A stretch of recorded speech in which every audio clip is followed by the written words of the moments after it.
Sekarang di Blorong siapa dan di mana kan kayak gitu. Begitu ayah sampai ke tempat tersebut, di sana apa yang Anda butuhkan 20 batang emas. Tetapi setelah sampai ke rumah, Assalamualaikum warahmatullahi wabarakatuh. Perkenalkan, nama saya Jaja Suharja, yang mana alhamdulillah sekarang ini dikenal yang orang selalu manggil dengan sebutan Ayah Jaja. Dan alhamdulillah sekarang saya berdomisili di Desa Ciparagi Jaya, yang mana atas izin Allah, atas ridho Allah, alhamdulillah saya selalu didatangi tamu untuk pengobatan spiritual, ya baik lahir maupun batin. Beberapa orang yang datang ke rumah banyak permasalahannya. Ada orang yang mempunyai penyakit sehingga tidak sembuh dengan medis, sudah ke rumah sakit A, rumah sakit B, rumah sakit C, dan tetapi ternyata itu adalah penyakit batinia dan disantet oleh orang, dan alhamdulillah atas izin dan ridho Allah orang itu bisa sembuh. Bahkan ada orang yang cerai terus tiba-tiba istrinya sakit karena diguna-guna oleh bekas suaminya, ya alhamdulillah itu juga bisa ditanggulangi dan sembuh. Juga ada juga yang bermasalah dengan dagangannya, yang tiba-tiba dulunya rame sekali. Dengan ada yang pedagang yang baru, tiba-tiba langsung set. Ya memang ada kadang orang, tidak semua itu adalah hasil daripada santet.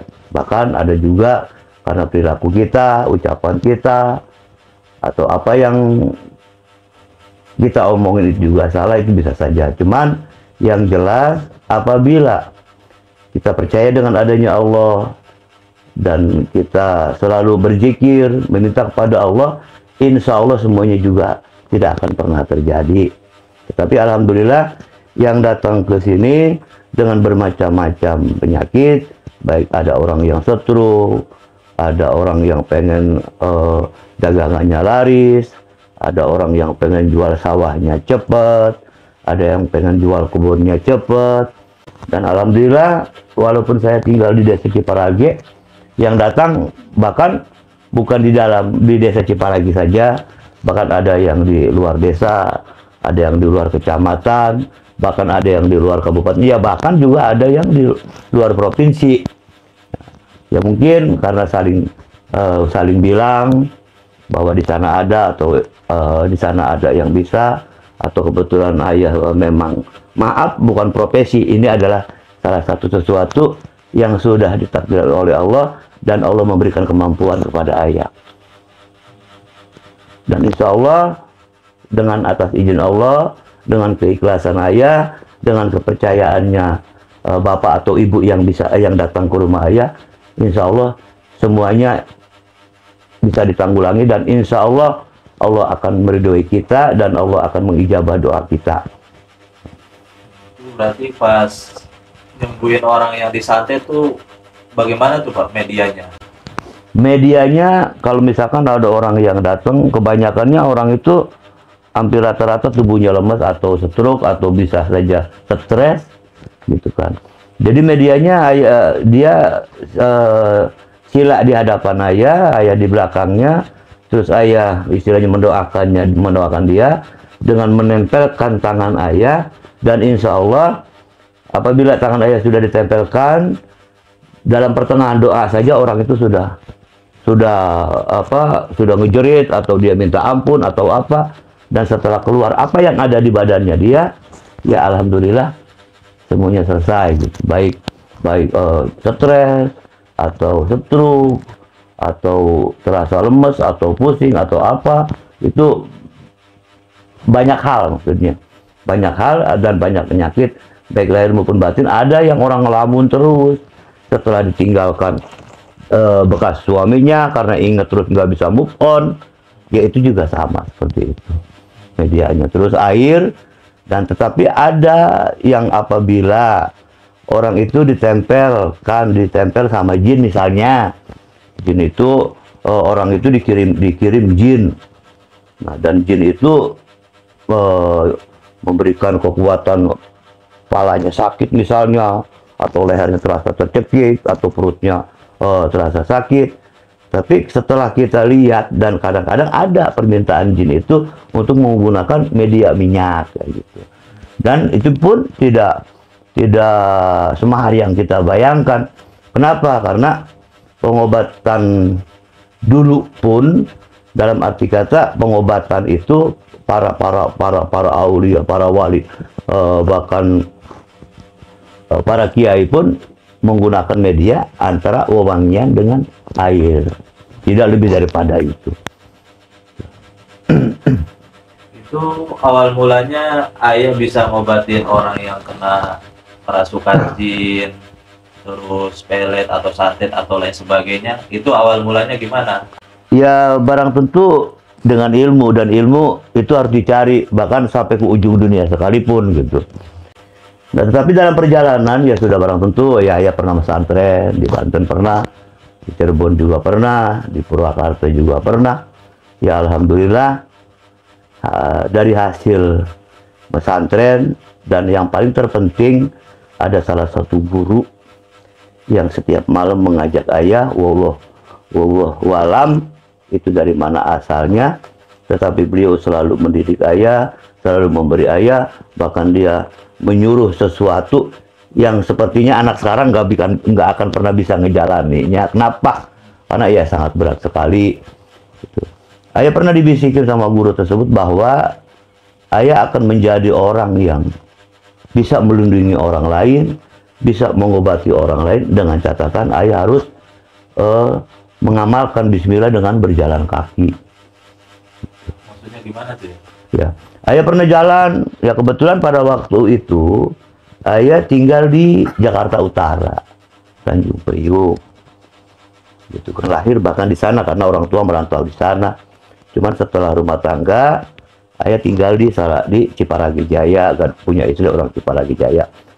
Yang dimaksud tadi itu adalah setelah ayah di salah satu pesantren, tengah malam ayah bangun dan ayah dihampiri sama seorang kakek-kakek. Dan kakek-kakek itu memberi petunjuk bahwa ayah tuh harus jalan kaki dari Banten ke Blitar. Ya alhamdulillah ayah jalan ke sana dengan mengamalkan Bismillahirrahmanirrahim, Bismillahirrahmanirrahim. Dan itu harus dilakukan siang malam. Itu ayah harus berjalan terus, yang malam, siangnya puasa, yang malamnya. Tapi alhamdulillah atas izin Allah, atas ridha Allah tadi, ya waktunya buka, ada yang ngasih buat buka. Bahkan ada yang ngasih rokok. Bahkan sampai ke tujuan pun, yang selama 17 hari, sampai ke tujuan pun, alhamdulillah, begitu ayah pegang tuh, ya ayah punya uang untuk pulangnya. Karena setiap ayah mampir, berhenti, mau kemana, karena mungkin jalan kaki kasihan, dikasih ongkos. Dikasih apa gitu, sehingga, ya alhamdulillah, pulangnya mah naik mobil. Pulangnya mana naik mobil dari Blitar tuh. Cuman setelah itu ayah punya kejadian-kejadian aneh. Contoh seperti ayah naik mobil dari Blitar, begitu mobil itu kosong, mobil bis itu menuju ke Pulau Gadung.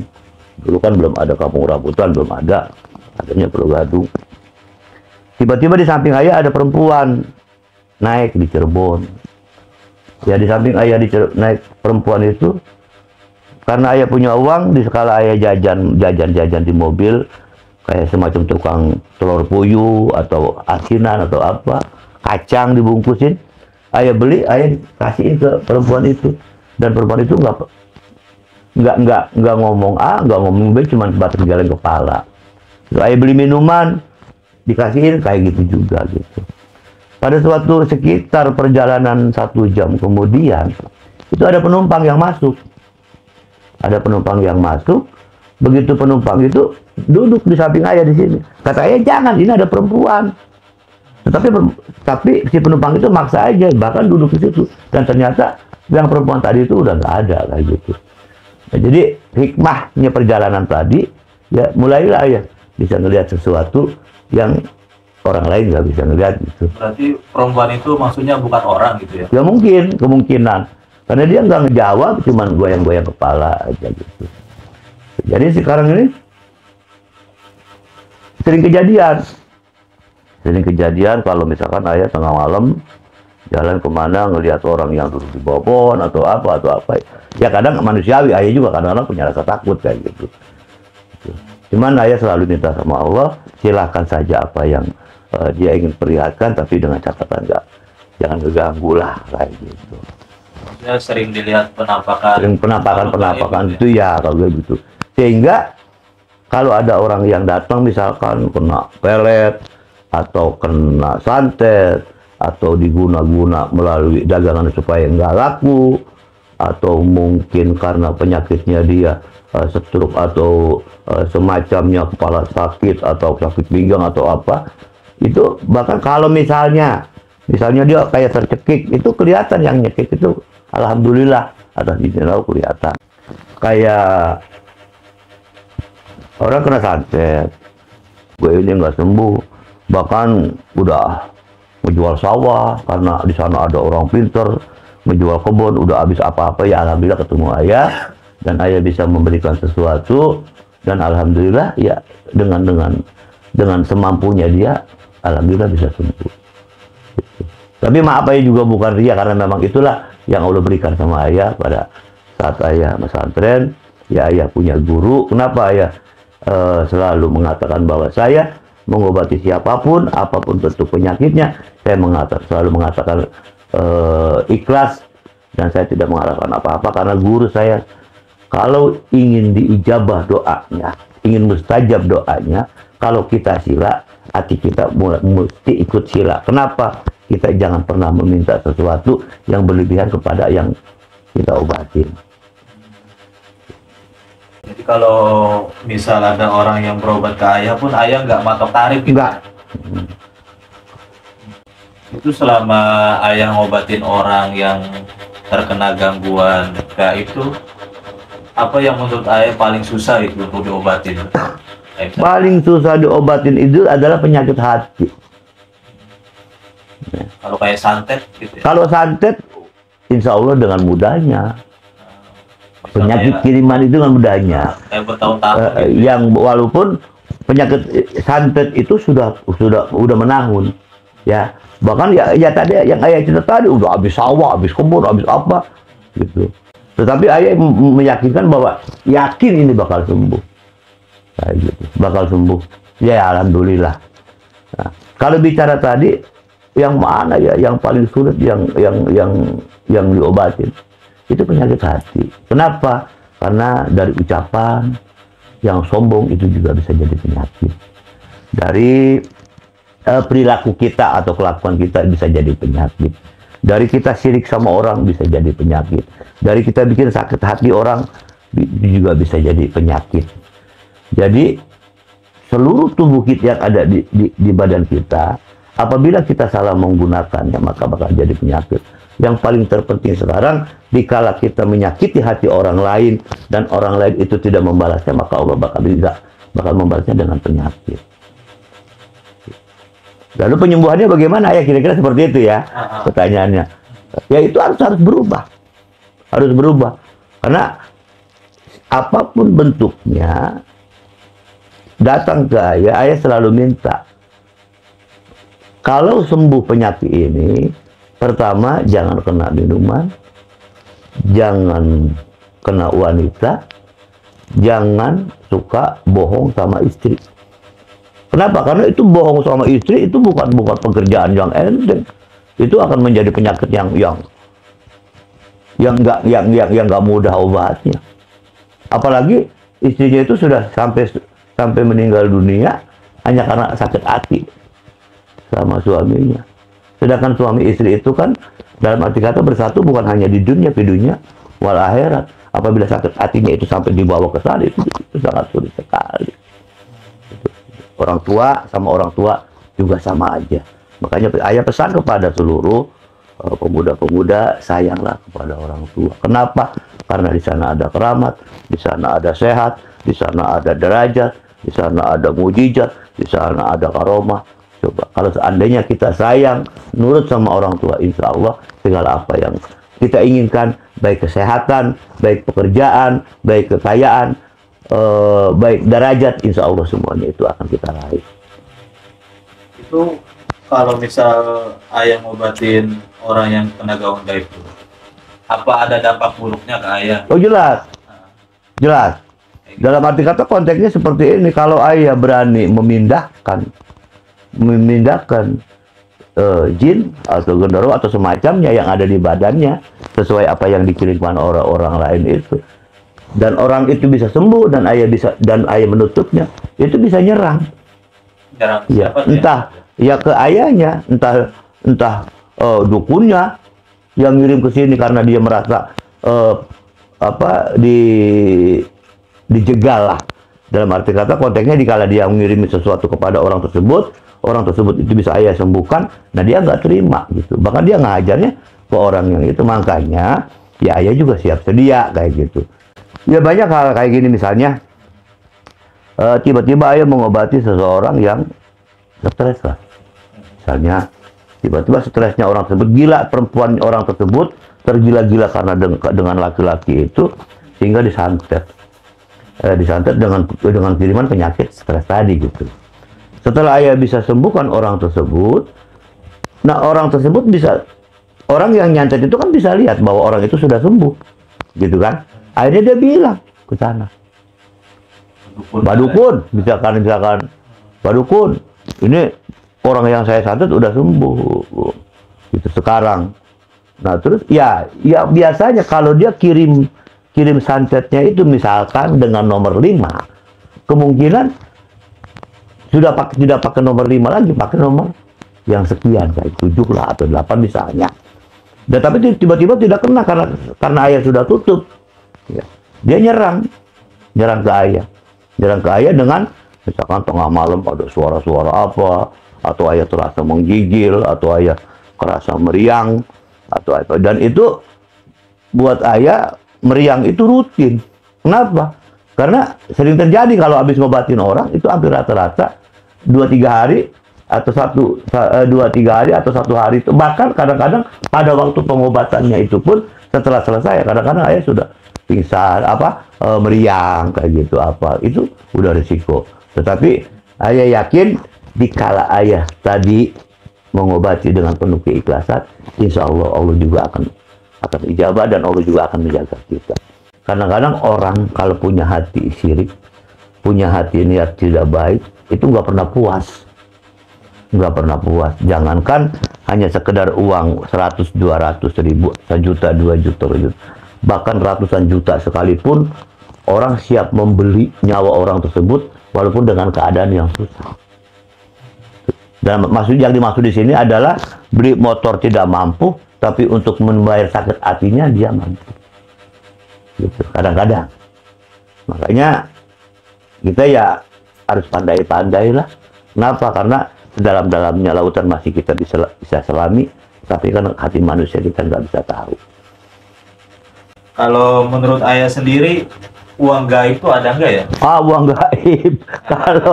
Kalau masalah uang gaib, ayah pribadi ya, maaf mungkin ya. Ayah pribadi ayah mau nggak percaya. Maksudnya nggak percaya gimana? Nggak percaya gimana? Karena ayah juga punya pengalaman banyak untuk hal itu. Kayak gimana ya? Ayah pernah punya atasan yang gila dengan uang gaib, yang gila dengan uang OB, yang gila dengan tarik A, tarik B, tarik C, tarik emas, apa segala macam, dengan persyaratan yang cukup banyak, harus beli ini, harus beli apel jin, dan itu bukan harga 10-20 juta, bahkan ratusan juta gitu.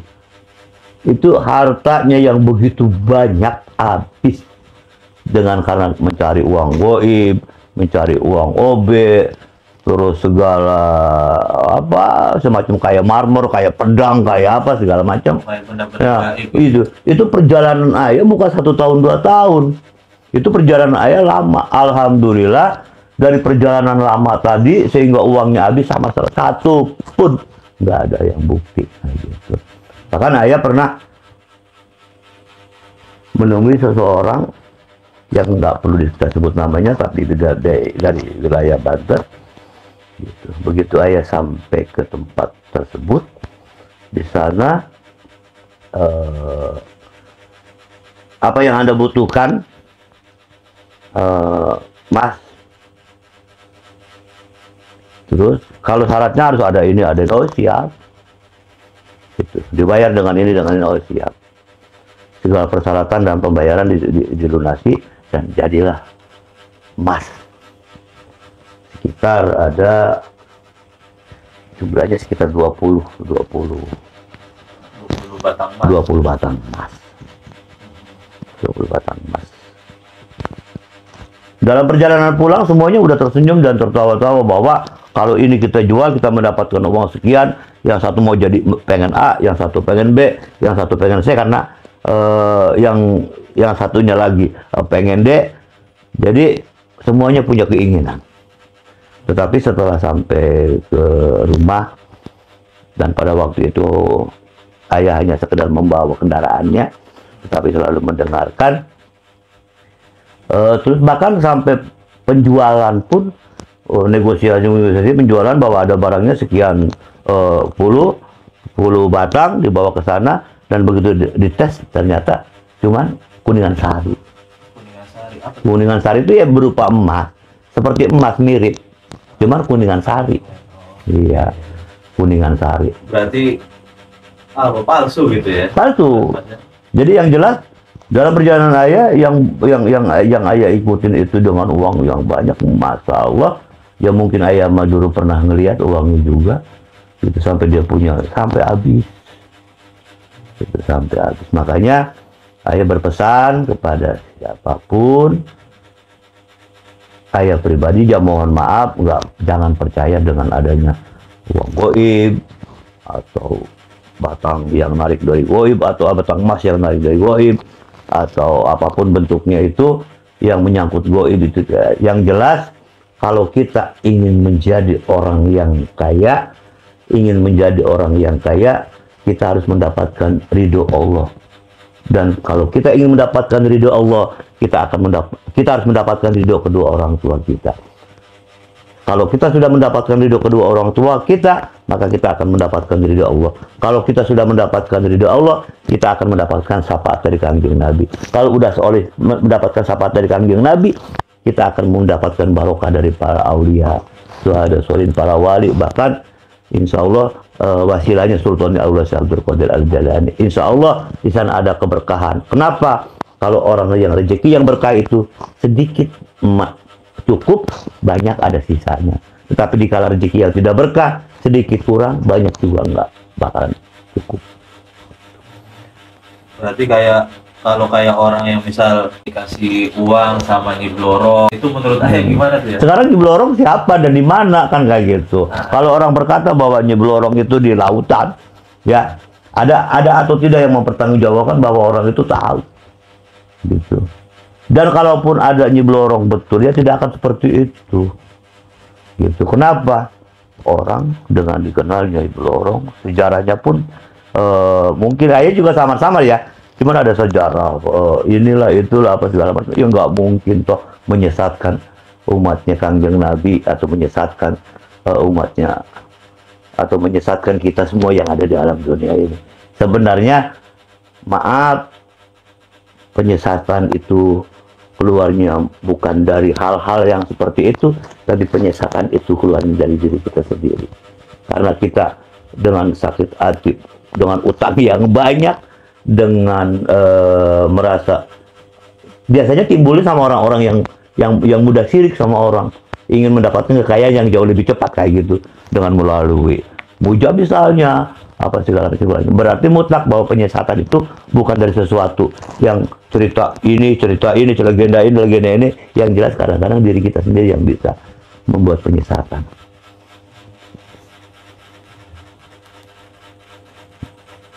Ada lagi yang ingin ayah sampaikan? Ya, Pesan untuk yang mendengarkan. Jadi pesan ayah untuk yang mendengarkan, carilah sesuatu pekerjaan dan cintailah pekerjaan tersebut. Kenapa? Karena Allah menjadikan orang yang kaya bukan karena jabatan. Allah menjadikan orang yang kaya bukan karena kedudukan. Allah menjadikan orang yang kaya bukan karena pendidikan. Allah menjadikan orang yang kaya bukan karena ilmu. Tetapi Allah mengayakan kita karena hati diri kita yang kaya. Nggak kurang-kurang orang yang buta huruf nggak bisa apa-apa jadi orang kaya lagi. Nggak kurang. Nggak kurang-kurang juga orang kaya dengan dagang baksonya, orang kaya dengan dagang ciloknya, orang kaya dengan dagang somainya. Jadi banyak. Apabila kita mencintai pekerjaan itu dan pekerjaan itu benar kita jalankan dan mendapatkan ridho Allah, insya Allah kita akan berhasil dari pekerjaan itu.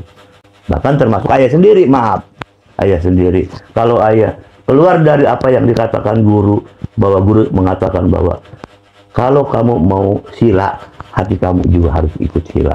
Dikala ayah lepas dari sila tadi, mungkin Allah juga akan menarik segala sesuatu yang ayah, kemampuan ayah yang selama ini udah ayah pupuk, udah ayah berikan kepada semampu ayah memberikan sesuatu kepada orang-orang yang membutuhkannya, baik penyakit A, penyakit B maupun penyakit C. Mungkin itu aja. Mungkin itu aja yang ayah sampaikan, dan ayah mengucapkan banyak-banyak terima kasih atas kesempatan ini. Juga mohon maaf dengan sebesar-besarnya apabila perkataan ayah ada yang salah, atau mungkin ayah terlalu dikatakan ria atau bagaimana, karena itulah ayah dan itulah pengalaman ayah. Mungkin hanya itu saja. Wassalamualaikum warahmatullahi wabarakatuh.